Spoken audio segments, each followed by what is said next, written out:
కోవిడ్‌తో popular అయిన work from home ఆ తర్వాత కాలంలో క్రమక్రమంగా తగ్గించడమే కాదు, చాలా తక్కువ మందికి తప్పించి ఆ సౌకర్యాన్ని ఇవ్వని పరిస్థితి ఇప్పుడు. ఒకప్పుడు ఐటీ ఉద్యోగులకు వరంగా ఉన్న వర్క్ ఫ్రమ్ హోమ్ చిన్న, పెద్ద అనే తేడా లేకుండా కంపెనీలన్నీ ఈ సౌకర్యాన్ని తీసేయడం జరిగింది.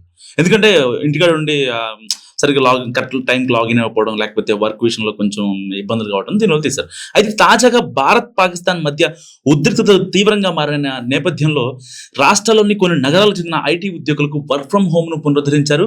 గడిచిన 2-3 రోజులుగా మన దేశ సరిహద్దు రాష్ట్రాలైన జమ్మూ కాశ్మీర్, పంజాబ్, రాజస్థాన్, గుజరాత్ ఇంకా తెలంగాణ రాష్ట్రాల్లోని పలు ప్రాంతాలని పాకిస్తాన్ లక్ష్యంగా చేసుకొని ఆత్మాహుతి డ్రోన్ల ద్వారా దాడులకు పాల్పడటం మనందరికీ తెలిసిందే. అయితే వీటిని మన యాంటీ డ్రోన్ వ్యవస్థ సమర్థంగా నిలువరిస్తూ పాక్ ఎత్తులకు చెక్ పెడుతున్న పరిస్థితి. ఈ ఉద్రిక్త వాతావరణంలో ఉద్యోగులు ఇంటి నుంచి పనిచేసేలా ఐటీ సంస్థలు నిర్ణయం తీసుకున్నాయి.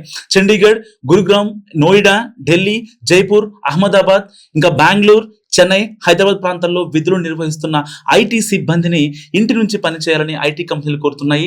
దీనికి సంబంధించిన అనుమతులు కూడా ఇప్పటికే ఇచ్చాయి.